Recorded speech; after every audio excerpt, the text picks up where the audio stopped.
Salut, c'est Brigitte Girard, et vous êtes sur ma chaîne dédiée à la cosmétologie, aux soins de la peau et du visage. Abonnez-vous et laissez un like si la vidéo vous plaît. Alors, La commençons. fonction principale de l'appareil lacrymal est de protéger les yeux des effets agressifs de l'environnement exogène. L'appareil lacrymal maintient également le niveau d'humidité naturel de la conjonctive et de la cornée. Les sécrétions lacrymales sont évacuées de l'organisme par des voies ou des glandes spéciales.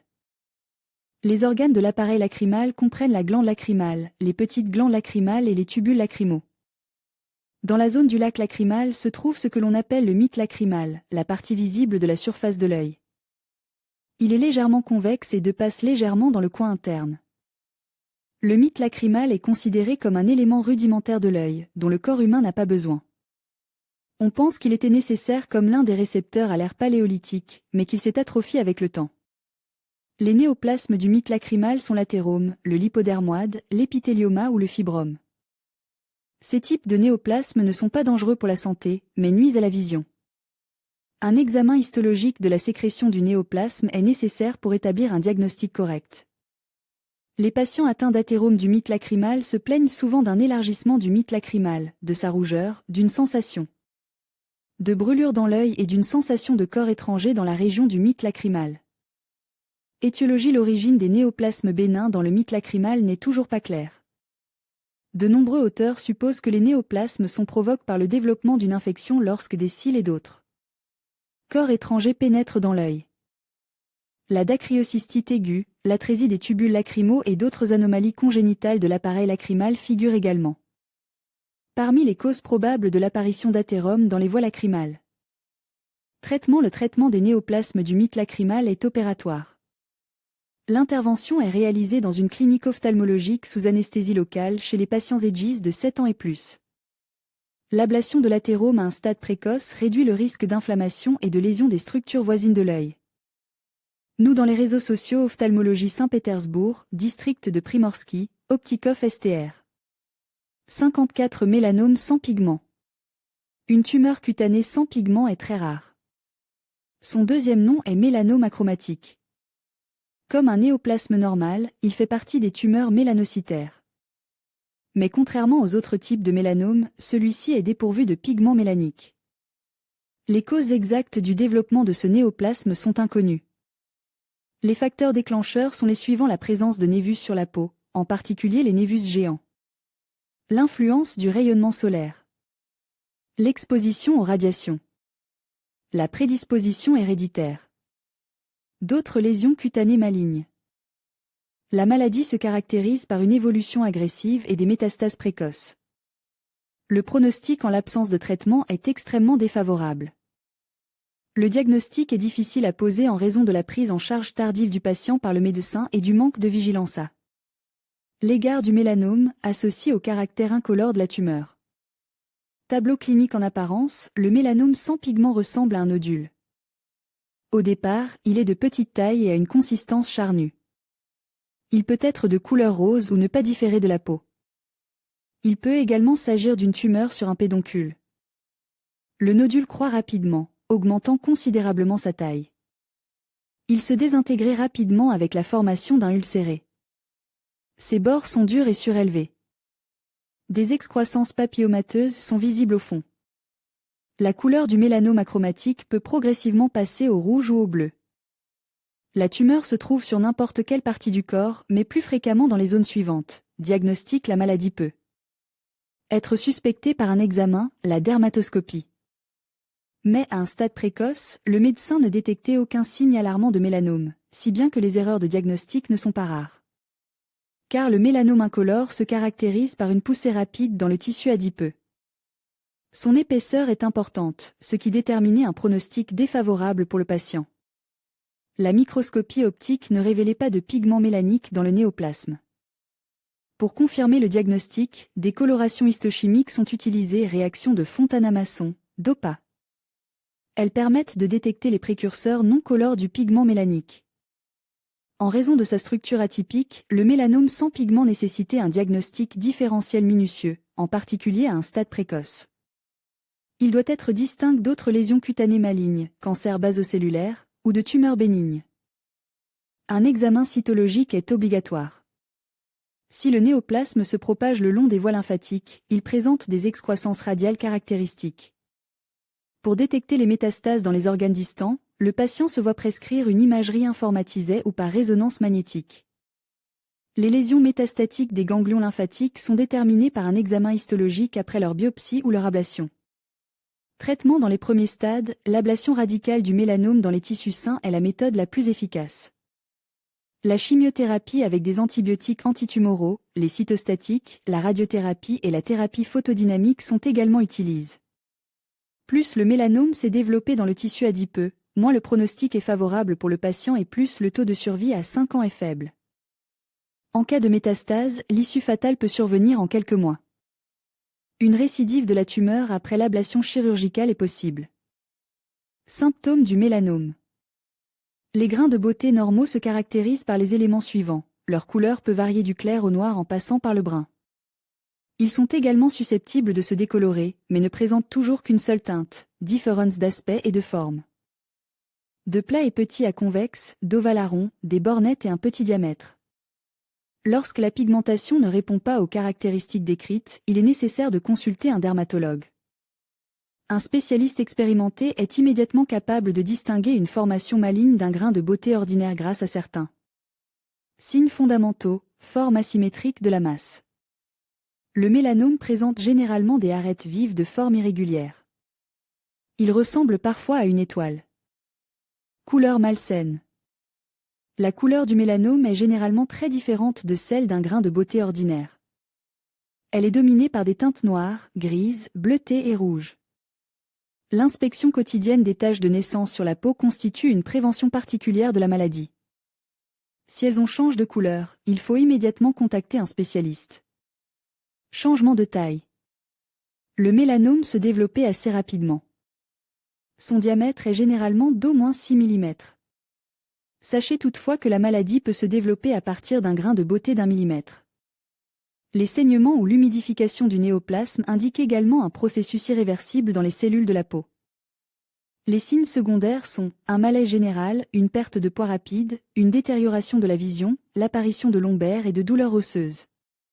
Souvent, le stade initial de la maladie peut se dérouler en l'absence de tout symptôme spécifique. Au début, le mélanome se présente sous la forme d'une masse en croissance rapide, semblable à une tache de naissance, qui s'élève légèrement au-dessus de la surface de la peau. Elle prend ensuite l'aspect d'une tumeur exophile et peut devenir ulcérée. Le stade initial du développement de la maladie peut être reconnu par 3 caractéristiques principales: une surface brillante, une coloration foncée, une tendance à la décomposition. La localisation la plus courante du mélanome est le visage, le cou, le dos et les extrémités. Démangeaisons, douleurs et perte de poils sur la zone du grain de beauté, décoloration de la pigmentation, croissance intensive du névus et apparition de formations nodulaires sur le grain de beauté ou à proximité, saignement d'une vue lorsqu'il est en dommage.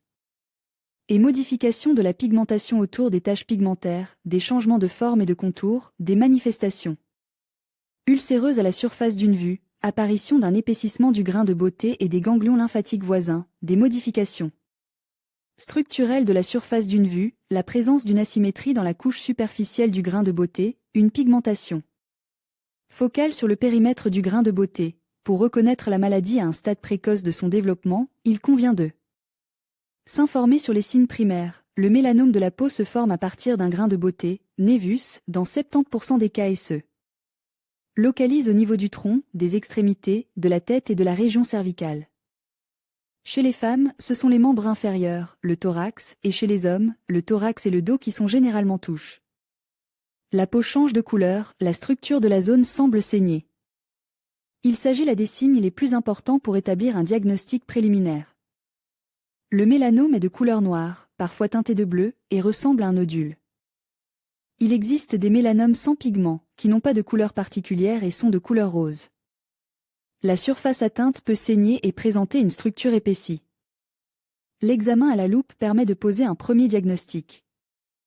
Il est très difficile de détecter cette maladie à un stade précoce. Une formation cancéreuse au stade I peut ne pas attirer l'attention.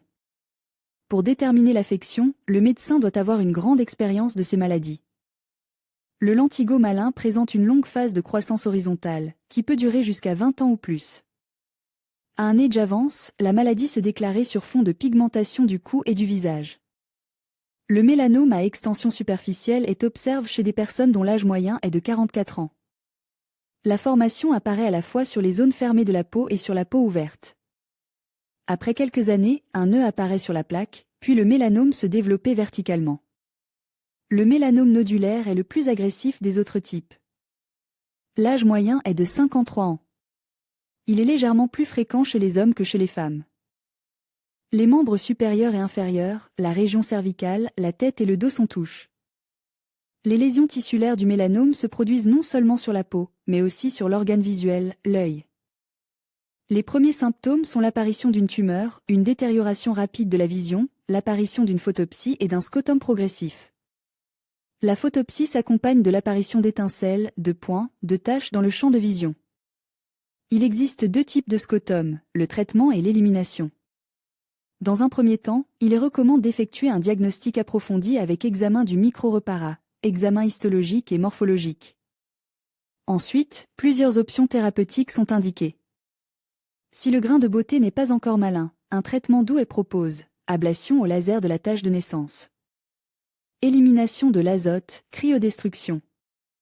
En présence d'un névus dysplasique ou borderline, une excision chirurgicale du tissu est nécessaire pour s'assurer que les cellules affectées sont éliminées. Il n'existe tout simplement pas de traitement conservateur, et encore moins de traitement à base de remèdes populaires. En utilisant des méthodes populaires, le patient risque sa santé et même sa vie. Il est tout à fait possible d'accélérer la division cellulaire et la malignité. Cause de l'apparition. Dès que le virus pénétrait dans un organisme sain, il commence à attaquer activement les cellules saines. Mais en présence d'une bonne immunité, les papillomes peuvent ne pas apparaître pendant longtemps, parfois jusqu'à un âge avance. Pour pénétrer dans l'organisme, le virus a besoin de conditions spécifiques. Il est presque toujours contracté par une infection directe, généralement lors d'un contact sexuel non protégé. Dans ce cas, de nombreuses personnes infectées ne comprennent pas pourquoi les papillomes apparaissent en l'absence de méthode 2. Protection de type barrière. La réponse est très simple. Sur le corps humain, il n'y a pas de zone plus fine et plus sensible aux effets de l'agent pathogène que la muqueuse du vagin et du pénis. Lors d'un tel contact, le virus pénétrait immédiatement dans la circulation sanguine et se propage rapidement dans tout le corps. L'infection domestique par des tumeurs bénignes de ce type est presque impossible, mais le risque existe. Il augmente si une personne malade et une personne saine utilisent les mêmes accessoires d'hygiène, le même linge de lit et les mêmes vêtements. Chez les femmes, les causes des néoplasmes sont les mêmes que chez les hommes. Mais en raison des fréquentes restructurations hormonales, d'un contexte émotionnel plus prononcé qui affecte l'immunité, les papillomes sont beaucoup plus souvent diagnostiques chez les femmes. Une fois que le virus a pénétré dans la cellule, les symptômes de l'infection se manifestent le plus rapidement dans les groupes 2. Patients suivants, les personnes souffrant de dépendance au tabac et à l'alcool, qui fréquentent des lieux très humides, tels que les piscines et les bains, le papillomavirus y reste actif pendant une longue période sans porteur, qui ont des mœurs sexuelles légères, souffrant d'infections fréquentes, de maladies chroniques de n'importe quel système corporel, qui souffrent de maladies inflammatoires des organes du système reproducteur. Cause des papillomes. Le papillomavirus humain est l'une des maladies les plus contagieuses. Il est pratiquement impossible de prévenir l'infection. Dans le monde moderne, 8 personnes sur 10 sont porteuses du papillomavirus. Les excroissances cutanées touchent beaucoup moins de personnes. Facteurs externes. Les causes d'un papillome sur le corps peuvent être diverses. Les provocateurs externes peuvent être attribués à tout ce à quoi une personne est exposée, l'utilisation de produits cosmétiques, d'appareils d'hygiène, d'objets personnels. Cela inclut l'utilisation de sous-vêtements, de brosses à dents, de serviettes, le rasage avec un rasoir ordinaire, l'utilisation de ciseaux pour la manucure, les cosmétiques décoratifs. La fréquentation des lieux de baignade publics, piscines, bains, saunas, plages. Si une personne marche pieds nus, le risque de lésions cutanées augmente. Salons et procédures médicales. L'absence de normes sanitaires dans les établissements où sont utilisés des dispositifs réutilisables facilite la transmission des infections virales. Vous pouvez être infecté dans un cabinet d'esthéticienne, lors d'un piercing.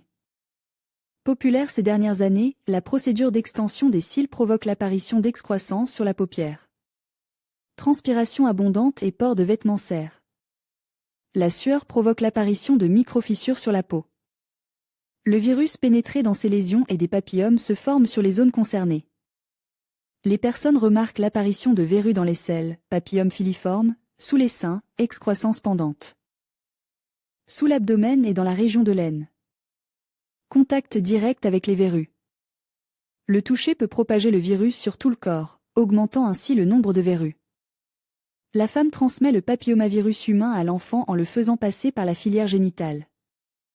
Si les excroissances sont présentes chez la mère dans la zone génitale, sur le col de l'utérus ou dans le vagin, il y a de fortes chances que l'enfant naisse déjà infect. Cela peut se produire si les papillomes se trouvent sur les seins de la mère. Contact sexuel. Il s'agit d'une forme courante de transmission du papillomavirus d'un partenaire à l'autre. Plus une personne a de partenaires sexuels, plus elle risque de contracter une infection virale. Facteurs internes. Les causes internes comprennent les processus qui provoquent le déclin immunitaire, l'activation de l'infection. Les processus aigus de l'organisme et la prise de médicaments. Pendant le traitement, la capacité de l'organisme à résister de manière autonome aux agents pathogènes est supprimée. Le stress. Tout choc ou expérience psychologique entraîne un affaiblissement des fonctions de défense. À la suite d'une expérience forte ou d'un débordement émotionnel, on observe des signes de diverses maladies, par exemple l'apparition de verrues. Refroidissement excessif ou surchauffe. Les forces de l'organisme sont consacrées à l'établissement de température corporelle normale. Il devient sensible à l'influence de tout facteur extérieur. La grossesse chez la femme. Après la conception, l'organisme féminin doit affaiblir le système immunitaire pour éviter le rejet du fœtus. Dans ce contexte, un environnement favorable se forme souvent pour diverses maladies infectieuses, dont les signes n'ont pas été observés auparavant. Parfois, après l'accouchement, l'organisme se rétablit, supprime les processus pathogènes et les excroissances disparaissent d'elles-mêmes. Il n'est pas recommandé d'enlever les excroissances à ce stade, car la plupart des méthodes d'élimination sont invasives. Changements hormonaux. Ils peuvent survenir pendant la puberté, la grossesse, l'allaitement, la ménopause ou à la suite d'une maladie. Une mauvaise alimentation. Le manque de vitamines entraîne des défaillances dans le fonctionnement de certains ou de tous les systèmes vitaux. Baisse de l'immunité. Les personnes souffrent de l'apparition de maladies pendant la période automne-hiver, lorsqu'il y a une pénurie aiguë de produits utiles. La présence de mauvaises habitudes. L'alcool et le tabac réduisent la capacité à combattre les agents pathogènes. Selon les observations des médecins, les personnes dépendantes souffrent plus souvent du papillomavirus. Le docteur Komárowski explique en détail les formations cutanées. Type de néoplasme pigmentaire. Il existe plusieurs classifications des grains de beauté. Sur la base d'un critère tel que la présence de cellules mélanocytes dans le névus et le degré de pigmentation de celui-ci, il est possible d'établir une distinction entre les différents types de taupes. Les néoplasmes pigmentent. Les névus hypopigmentent. Les néoplasmes non pigmentent. La deuxième base de classification est la structure histologique. Les névus mélanocytaires, ils sont constitués principalement de cellules mélanocytaires. Les néoplasmes papillaires, qui sont plusieurs fois moins fréquents. Névus mixtes, complexes ou achromatiques, contenant des cellules des deux types. En fonction de la localisation, on peut parler de grains de beauté tels que, selon le degré de malignité, on distingue les névus bénins et les névus malins, qui sont relativement rares. Selon l'origine, on distingue les grains de beauté papillomateux et les autres. Des classifications mixtes sont possibles, le névus pouvant être papillomateux intradermique, etc. Le plus souvent, il s'agit d'une classification mixte basée sur toutes ces caractéristiques à la fois. NVU borderline. Le NVU borderline est considéré comme congénital dans la grande majorité des cas.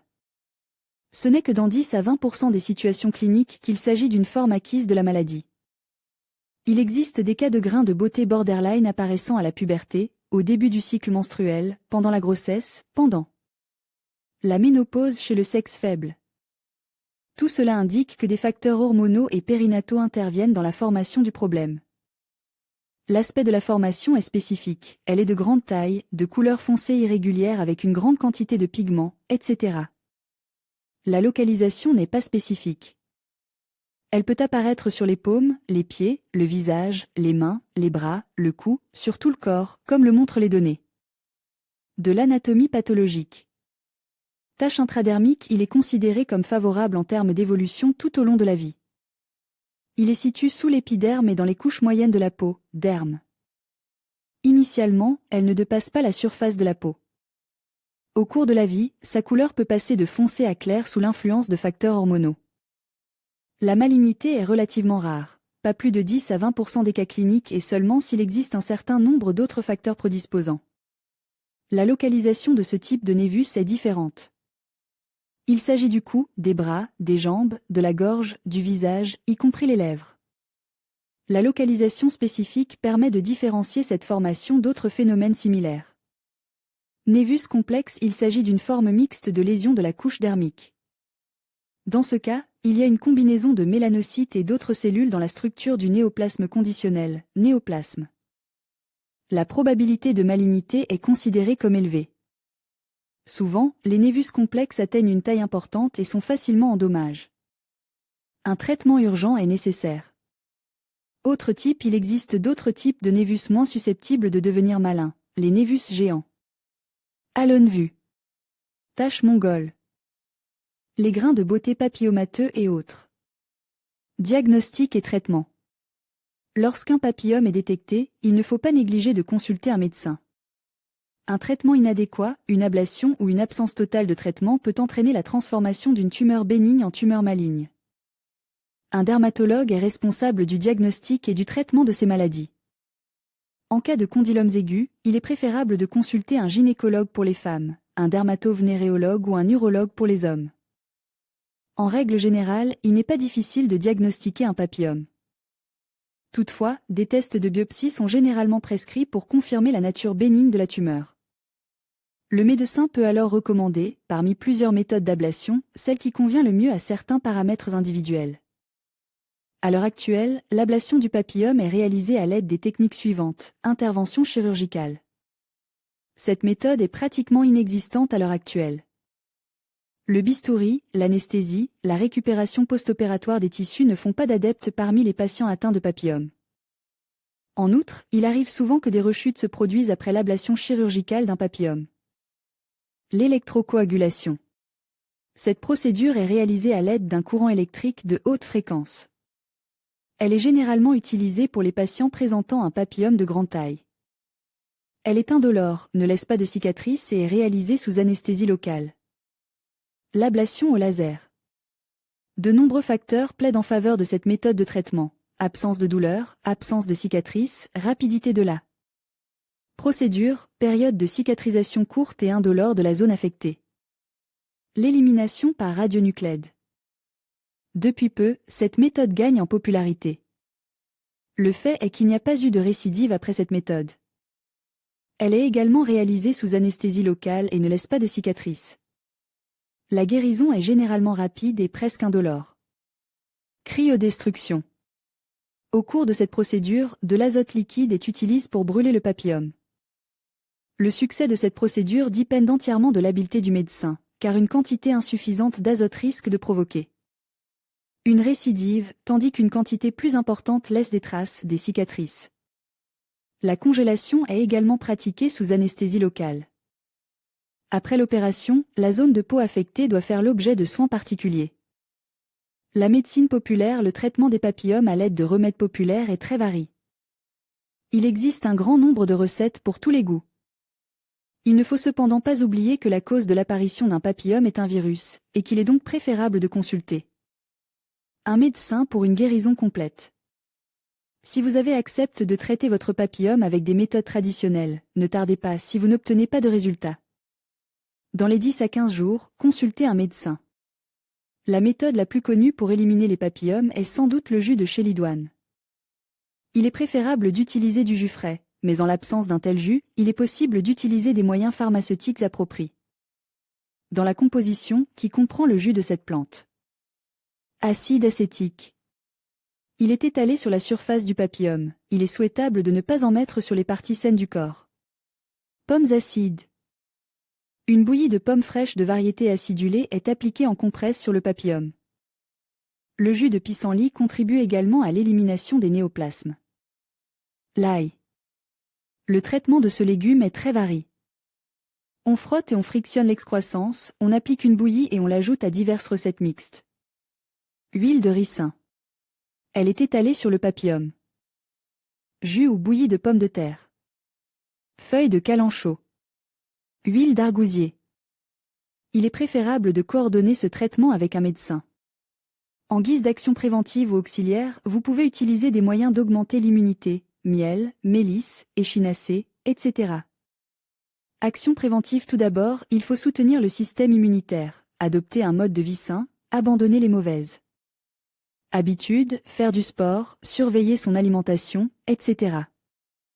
Il ne faut pas non plus oublier les précautions généralement admises dans les lieux publics. Ainsi, la prévention de l'apparition des papillomes ne nécessitait pas d'action super complexe et chacun peut se protéger de ce fléau. Prenez soin de vous et soyez en bonne santé. Ce que le corps signale lorsque des papillomes se développent sur le corps. L'apparition d'un papillome est le signe d'un processus qui se déroule dans l'organisme et qui nécessitait une attention urgentée. Une consultation chez un spécialiste. Les papillomes sont des excroissances bénignes que connaît une personne sur 3 sur la planète. Dans la plupart des cas, ces éléments ne provoquent qu'une gêne esthétique, mais peuvent parfois entraîner le développement de maladies dangereuses. Comment se débarrasser d'un papillome sur le corps à la maison? Avant de vous débarrasser d'un papillome à domicile, vous devez savoir si ces tumeurs cutanées ne sont pas dangereuses. Pour ce faire, vous devez consulter un oncologue ou un dermatologue. Les formations telles que les névus intradermiques et tous les névus mélanocytaires ne peuvent pas être enlevés à la maison. Cela entraîne des traumatismes supplémentaires et peut être à l'origine d'un mélanome ultérieur. Saniskin est un remède promu sur Internet pour le traitement des papillomes sur le corps. Vous ne trouverez pas Saniskin dans les pharmacies ordinaires. L'Internet indique qu'il est basé sur des composants naturels, mais la composition complète n'est pas précisée. Les principaux composants actifs ne sont que 3, l'acide salicylique, l'huile de ricin et l'huile d'arbre à œufs. L'activité de ces composants est assez faible. C'est pourquoi les verrues virales et les petits papillomes sur le corps disparaîtront peut-être après l'utilisation de ce remède. Il ne faut pas espérer un effet rapide. Papillovir est une variante onéreuse de superchistotel sur Internet. Le papillovir est un remède qui coûte environ 1000 roubles et qui fait l'objet d'une promotion active sur Internet. La publicité mentionne de nombreux composants naturels, des extraits de plantes, qui détruisent littéralement les enveloppes du virus. HPV, l'immunité et les défenses de l'organisme sont stimulées. Comme dans le cas de muntinsolandine et supercistotel, les raisons de l'effet thérapeutique ne sont pas naturelles, l'acide carbolique. Phénol, comme dans verrucacide, l'hydroxyde de potassium et de sodium, des alcalis, comme dans muntinsolandine ou supercistotel. Se débarrasser des papillomes sur le corps, le papillovir, bien sûr, aidera. Cependant, l'immunité n'a rien à voir avec cela. De cette manière, ce ne sont pas seulement les enveloppes des HPV qui sont détruites, mais aussi les tissus humains. La probabilité de brûlure et de cicatrices rugueuses est donc élevée. Comment se débarrasser d'un papillome sur le corps avec la chélidoine? La chélidoine naturelle a un effet plutôt faible. La solandine vendue en pharmacie vous aidera à vous débarrasser d'un papillome sur le corps, mais le résultat risque de ne pas vous plaire. Les raisons en sont que les moyens de la pharmacie appelés chélidoine de montagne et supersolidoine agissent en raison des alcalins dans leur composition. De ce fait, ils agissent assez puissamment, mais de manière incontrôlée. Ils laissent une large zone de cicatrisation. Toute vue mélanocytaire a intérêt à ne pas toucher ces moyens. Cela peut endommager les mélanocytes dans les profondeurs du névus, voire provoquer des mutations conduisant au mélanome. Verrucacide ou fersol pour le traitement des papillomes sur le corps. Verrucacide et fersol sont deux versions d'un remède à base de phénol et de crézol. Ces deux substances, phénol et crézol, ont des propriétés faiblement acides. Elles permettent de se débarrasser des papillomes en douceur. La douceur de l'action contribue à l'obtention des meilleurs résultats cosmétiques. En cas de traitement de petits papillomes sur le corps, une seule ou 2 utilisations suffisent.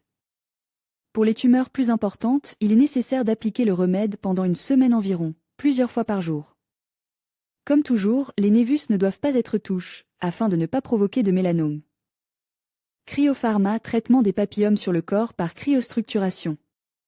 Cryopharma ne contient pas d'azote liquide. Cependant, les liquides qui entrent dans sa composition permettent de refroidir assez bien les tumeurs cutanées. Après la décongélation des papillomes sur le corps, le processus de décongélation commence. Les premiers jours suivant l'intervention, il peut y avoir un léger gonflement, de l'humidité et la formation d'ampoules. En fonction de la taille du papillome sur le corps, de sa variété, parmi ceux énumérés ci-dessus, la durée de la congélation est de quelques secondes à 20. Les névis sur le corps sont résistants à la cryodestruction, c'est pourquoi il est préférable de ne pas utiliser cryopharma sur eux. Se débarrasser d'un papillome sur le corps avec un crayon lapis? Le crayon lapis contient du nitrate d'argent.